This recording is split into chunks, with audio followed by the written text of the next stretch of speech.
President sa articles of impeachment. Ngayon na nag-reply na, gumawa naman sila ng panibagong ruling based on the hearing kanina na sufficient in ground. Then bago sila mag-proceed, no? Na okay lang naman daw po na hindi mo na magpakita ng ebidensya sa ngayon dahil ang tangi lamang naman na magdedesisyon kung magpapatuloy ang impeachment ay ang members ng committee. Kumbaga sole judgment ito ng members ng komite. Ano pong tugon nyo doon? Opo. Tama po na talagang sole members ang magiging kumbaga magde-decide kung ito ay iaakyat sa Senado, no? Even in fact kung ibibigay ito sa plenary para Pong aligasyon si Toby Tiangco ng navotas na meron daw pong kapalit. Aray Ito ko. mga nandidiyan po sa komite para pumabor sa pagpapatuloy po ng impeachment process, ma'am. Short reaction, please. Ano daw kapalit? Eh ba, ewan namin. Wala akong alam na kapalit. Totoo ba? Yes. Magandang hapon muli sa ating mga kasama. Ito na naman tayo at nagbabalik. At syempre, kung hindi ka pa nakasubscribe, pasubscribe na lang po at hit mo na rin yung bell para lagi kang update, ha? Ngayon, maraming mga posts ngayon, ha, na talagang iba pala ang takot, ha? Sobrang pagkatakot nila kay BP Sara. Kagaya na itong post ng isang, ewan ko, sikat ba to? Ang sabi niya, BP Sara, ha? Ano ba? Nananakot ba kayo o tinatakot niyo si BP Sara o takot sila? Ha? Ano sa palagay niyo? Oh. Ikaw, tatanungin kita. Ano ba ang ginagawa nito mga ito? Sabi dito, BP Sara natatakot umano sa maaaring sabihin ni nananakot sila. Sabi dito, balak ng House. Naniniwala si Manila Representative Joel Chua, Joel Chua na ang mga reaksyon ng Vice President Sara Duterte balak ng House Representative na nagpakilalang bagman ni Ramil Madriaga ay nangangahulugan na natatakot ito. Oy! Ayon kay Chua, tila natatakot umano si Duterte na mailabas ni Madriaga ang mga umano'y nalalaman niya tungkol sa Vice Presidente dahil takot ito sa katotohanan. Magtigil-tigil nga kayo. Oo, nakakaawa kayo. Kaya kayo ganyan, ito lang sasabihin namin sa inyo.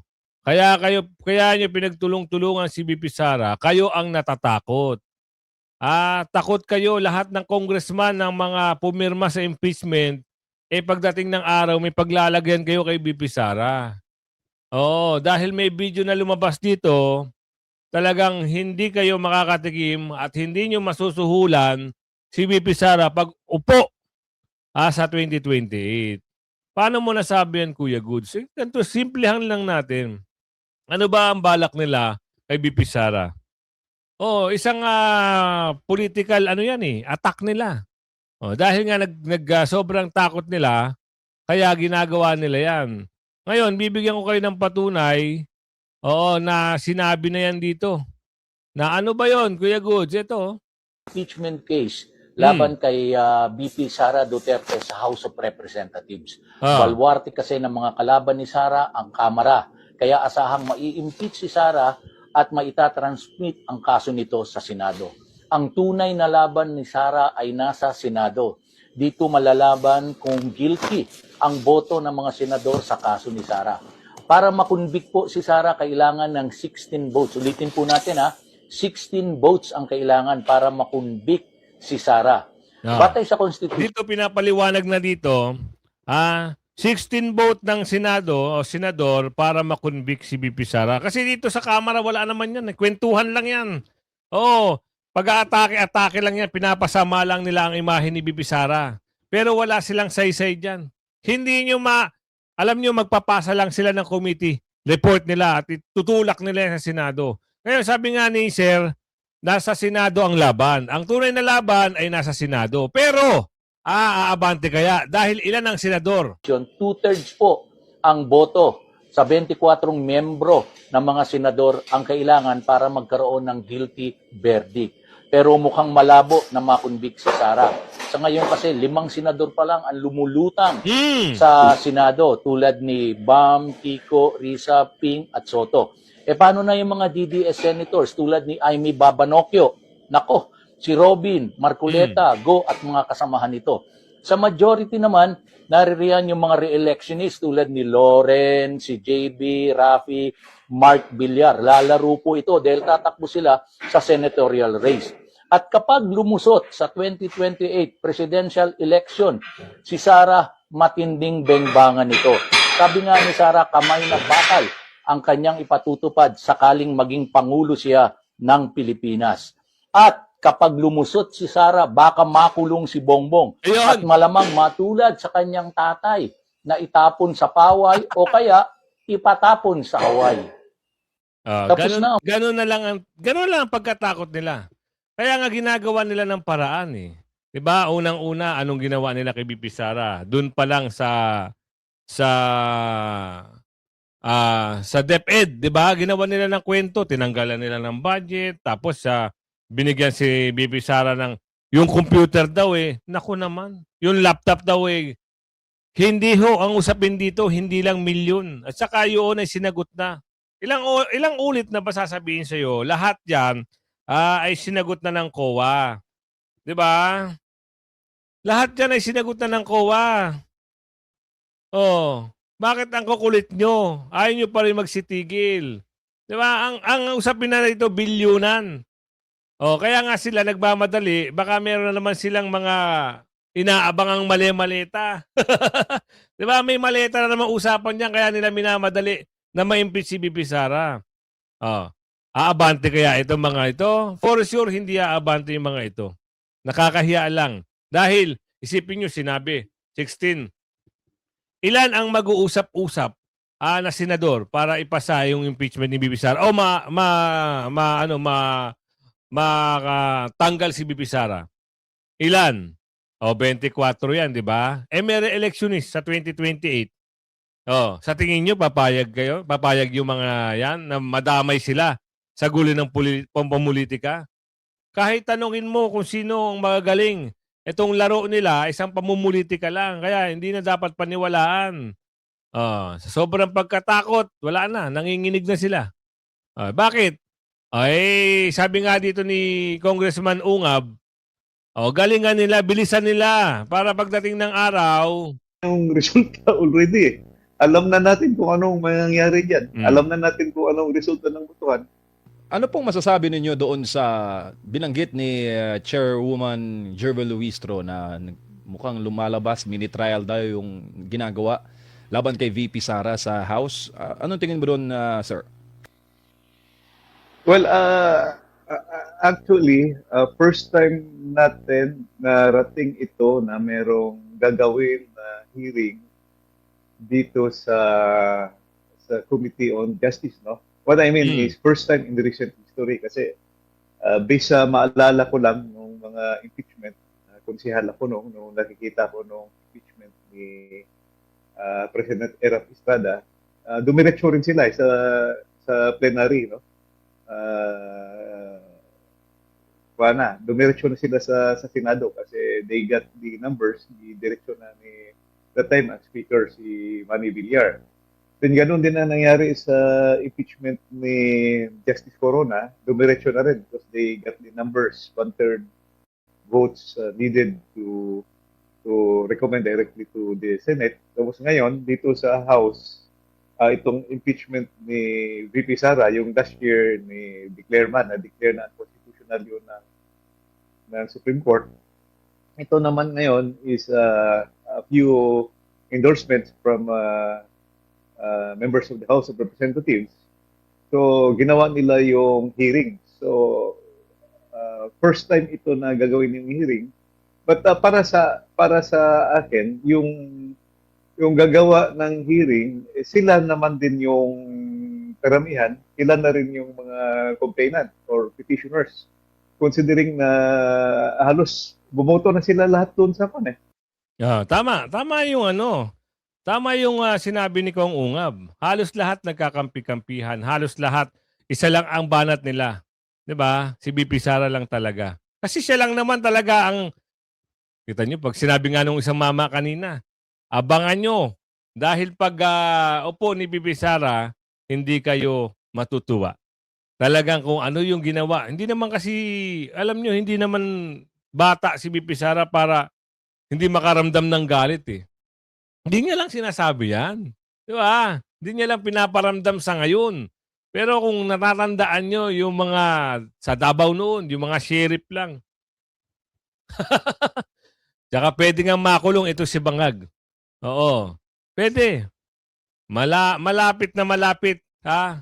Kung ano yung ginawa sa tatay mo, ganun ang mangyayari sa iyo pag si BP Sara. Hindi na kayo nahiya. Si mga Duterte lang ang nagpanalo sa inyo tapos hindi pa kayo mahiya-hiya. Diyos ko naman, no? Doon sa sufficiency in form and substance. So there were 54 votes already. So at saka yan, narinig natin kanina at actually hindi ko kabisado yung rules dito sa Committee on Justice kasi hindi ako member ng Committee on Justice, but I heard this morning that yung palang lawyers are not allowed to question or pro-examine the witnesses. Doon na sa Senado pala yung gagawin. Yung allowed lang na mag-question, yung members ng Committee on Justice. Yun nga ang pinakamali eh. Hindi pala, kagaya na yung mga abogado ni BP Sara, hindi pwedeng magtanong, hindi pwedeng mag-question. Itong mga ungas lang na ito, na taga-kamara, lalong-lalo na yan si yung Batangas girl, at si Kokey, sila lang ang pwede. Ibig sabihin yun, dudurugin nyo talaga si BP Sara. Durugin nyo, galing-galingan nyo pa. Lahat na isama nyo para pag isang ano na lang ni BP Sara, yari na kayo. Kung non-members daw, hindi rin pwedeng directly magtanong. Pwede lang manifestation yata. So, that we would like to see in the coming hearings kung ano ang procedure talaga na gagawin. Kasi kung hindi pwede magsalita yung mga abogado ni Vice President Sara Duterte, diba? to question the evidence, to question or to scrutinize the evidence or to cross-examine the witness. So, idiretso na lang doon sa Senado para merong right to due process yung accused, no? Or yung ini-impeach na officer. Pero Kong, ano tingin mo sa reklamo na dineklarang sufficient kanina ni Congresswoman Luistro, no? Sa committee, nakitaan nila po ng sufficiency. Ano yun? Yung pa rin ba, tingin mo, yung reklamo last year, tapos inaprobahan kanina, Kong? Actually, I found it redundant kasi na-declare na nga sufficient in form and substance, di ba? Yun yung before nag-reply. So, nag-reply nga si Vice President sa articles of impeachment. Ngayon na nag-reply na, gumawa naman sila ng panibagong ruling based on the hearing kanina na sufficient in ground, then bago sila mag-proceed, no? So, let's say, yun nga ang nasa rules daw, but as I have said earlier, first time natin ito na merong gagawing hearings dito sa House of Representatives. So, bilisan na lang nila kasi mas malakas. Alam naman natin yung resulta already eh. Alam na natin kung anong mangyayari dyan. Alam na natin kung anong resulta ng botohan dyan sa Committee on Justice. Idiretso na lang nila sa plenary para mapagbotohan na doon sa plenary. So, para sa akin, bakit pa natin pahabain yung... Kaya nga, gastos lang. Kada hearing, alam nyo ba kung kailan magsisimula ang hearing? Impeachment hearing laban kay President BP Sara ay magsisimula sa Marso 25. Oo. Susunod nun, Miyerkules yun, Marso 25. Susunod nun, April 14. Pagkatapos na mahal na araw, susundan naman siya ng 22 ng April at magtatapos sa 29 ng Abril.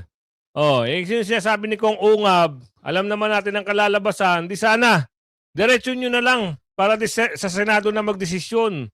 Diba? Sa Senado na para tapos na ang lahat. Kung totoo bang may kasalanan, ano ba yung impeachment niya kay BP Sara? Isa naman pamumulitika lang naman talaga yan. Yun lang ang nakaka-buwisit. BP Sara lang ba?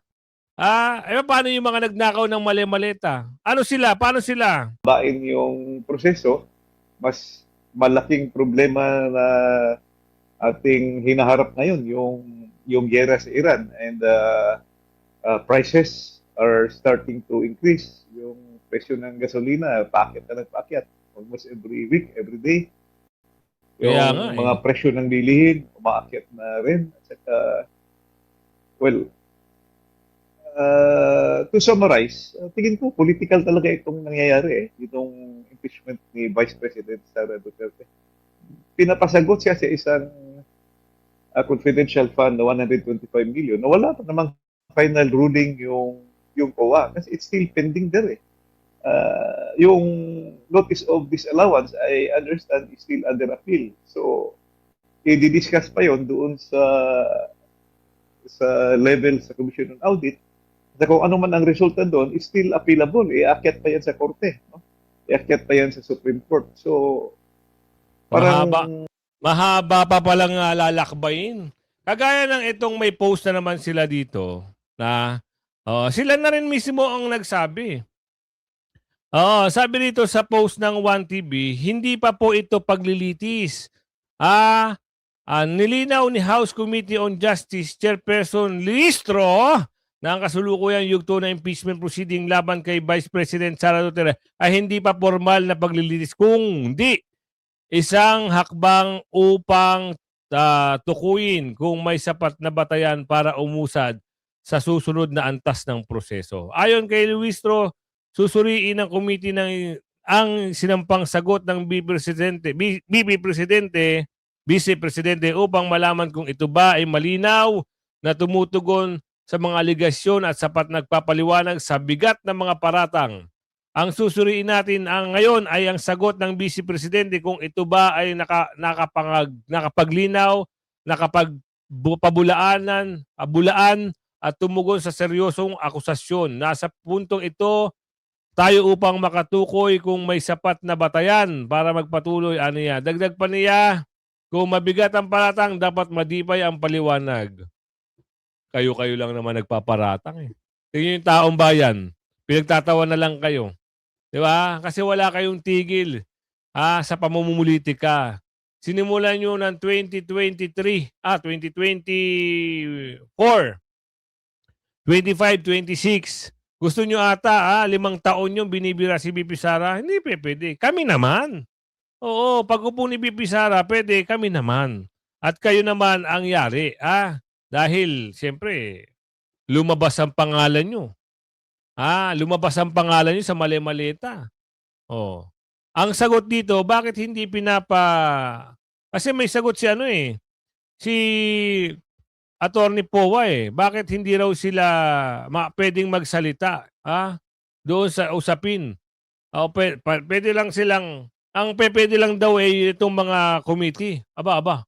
Parang isang mali yun Morning. Good morning po. Sir, siguro simulan muna natin, Attorney Michael, ang sinasabi po kasi kanina kasama namin dito si Rep. Jervil Luistro, hindi na nga po, para po ba sa inyo, ano po ba ang pinaka-importanting punto sana muna na gustong maiparating po ng inyong legal counsel dito sa komite? Kasi tila, iba po yung sinasabi nila sa sinasabi din po ng legal defense ni VP Sara. Opo, doon po sa aming naging consolidated answer ad cautelam, no? Ang talagang major point na gusto nating mailabas diyan o mailahad diyan ay yung kawalan ng ultimate facts, no? Yung sinasabi natin na the complainants failed to allege ultimate facts that constitute yung impeachable offenses na ipinaparatang nila sa ating Vice Presidente.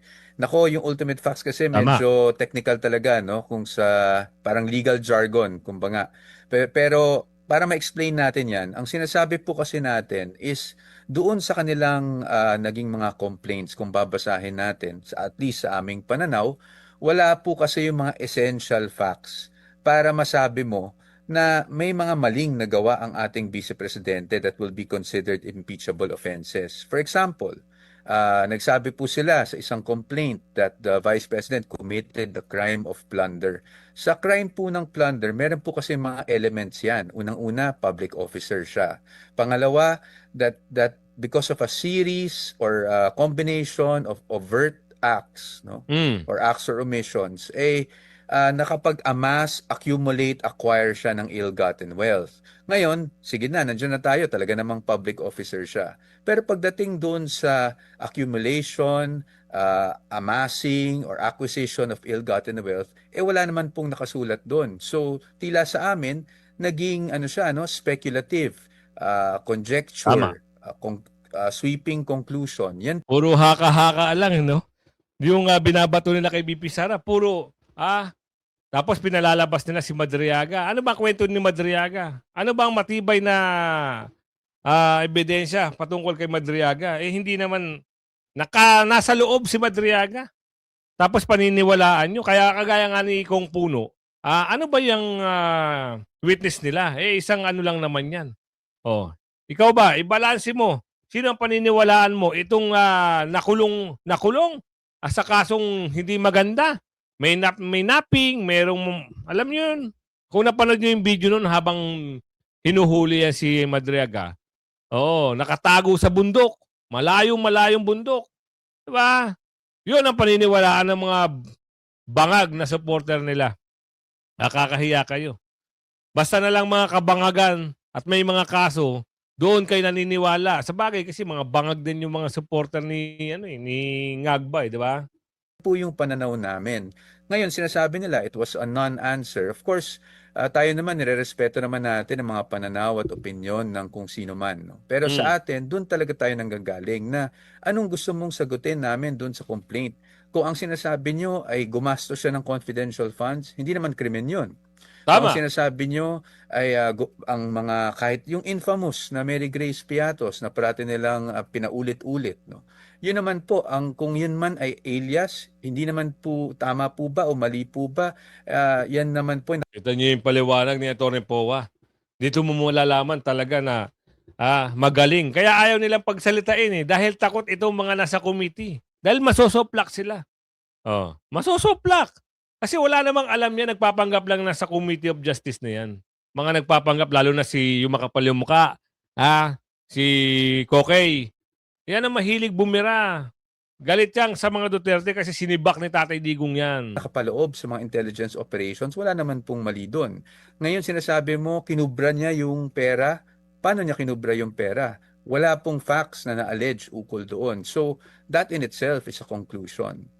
May sinasabi po kanina si Rep. Luistro, ayon po sa kanya, yun pong naging sagot nyo, hindi daw talaga, maging yung ibang mga members sa committee, no, hindi talaga directly answering the accusations. It's more of leaning towards mga hindi dapat lang matuloy yung impeachment, pero hindi sinasagot yung mga akusasyon. Sinasabi din po kanina ni Luistro na okay lang naman daw po na hindi mo na magpakita ng ebidensya sa ngayon dahil ang tangi lamang naman na magdedesisyon kung magpapatuloy ang impeachment ay ang members ng committee. Kumbaga sole judgment ito ng members ng komite. Ano pong tugon nyo doon? Opo, tama po na talagang sole members ang magiging, magde-decide kung ito ay iaakyat sa Senado. No? At even in fact, kung ibibigay ito sa plenary para magkaroon ng botohan, kung iaakyat o itatransmit as articles of impeachment sa Senado. So sa amin naman po, ang talagang punto lang namin doon sa aming naging consolidated answer ad cautelam is wala kaming masasagot dahil ang mga nakapaloob doon ay puro bawang konklusyon lang.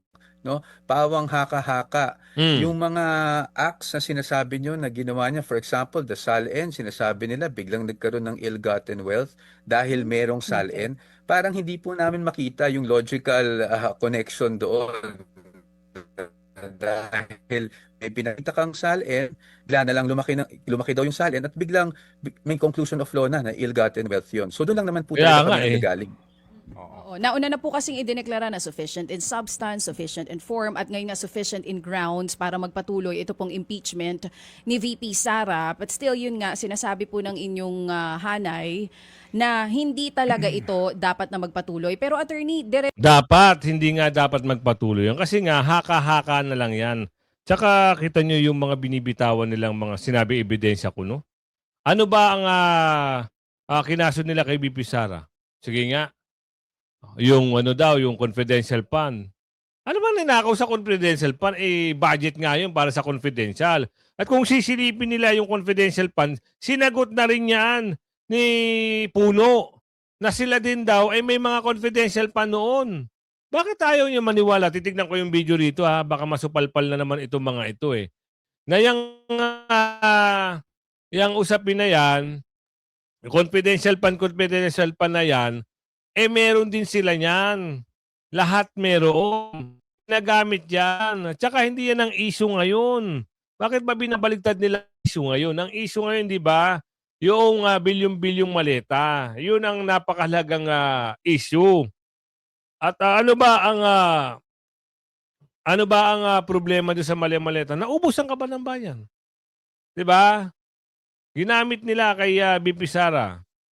Ginamit nila para batikusin at gawa ng kwento. Wala na rin ata dito. Oo, hanapin ko pa rin kung nandito ha. Sinagot ni Puno lahat yan. Yang patungkol sa confidential pa na yan. Ayaw nila magsitigil, ayaw nila magtino. Ano ba talaga ang gusto nila? Eh, ang gusto nila, masira ang pangalan, hindi makatakbo, at tapos ang issue. Sila na ngayon ang magnanakaw. Tuloy-tuloy ang pagnanakaw nila. Dire-diretso ang pagnanakaw na wala ang tumitigil. Wala na rito. Tuloy natin. Diretso na po ito eh. Sa March 25, I think, will be the first hearing. Ano na po ang susunod na hakbang ng kampo ninyo? Sa amin naman po, kasi po ang pagkakaintindi ko po doon sa rules ng House on impeachment proceedings, pagdating naman Yan. po dyan sa hearing na gaganapin, wala pong pwedeng maging partisipasyon ang mga abogado o ang panig ng Vice Presidente. And so far as pag nagkaroon ng witness, Ayan na. hindi naman Diba? Ayan din po kami sinasabi pwede ni Kong Ungab eh. Yan yung sinasabi ni Kong Ungab na hindi sila pwedeng makialam, walang partisipasyon. Ang gagawin lang sila, gigisilin lang ng gigisilin si BP Sara, hindi makakasagot yung depensa. Kaya sabi nga ni Kong Ungab, bilisan nyo na lang. Alam din naman namin ng anong resulta niyan eh. Alam din ng taong bayan kung anong kalalabasan niyan eh. Ganyan kasi ang ginagawa nila. Ginigipit ng husto si BP Sara. Pero, sa Senado, magkakaalaman kung ano ba talaga ang lalabas sa tawas. Kung meron bang papatol sa kanilang mga kagustuhan na talagang hindi makatakbo si BP Sara. Kung hindi makatakbo si BP Sara, walang problema. Marami pang mga Duterte. Di ba? At saka doon sila matakot. Dahil pag hindi si BP Sara, hindi siya, halimbawa lang ito papaliwanag ko, si BP Sara ay hindi nakatakbo dahil na-impeach nila at nanalo ang isang Duterte. Paano kung si BP Sara ay gawing advisor? Paano? Paano na ngayon yan? Aray ko po, tas-tas kayo lahat dyan. Ito, tinanggi raw. Ruistro, itinanggi na may kapalit ang pag-uusap. Tinanggi ni Ruistro ang alin. Kasi, hanapin natin dito. Tinanggi raw niya eh. Kasi, alam nyo ba, nangyayari ngayon, bawat kilos, bawat galaw nila dyan, di ba? May nagsabi dyan na may tumatanggap ng mali-malita. Search ko lang dito Oo. Search natin. Dito ba yun? Naku, wala ata eh. Search ko lang ulit Kasi mahirap pag hindi tayo detalyado eh.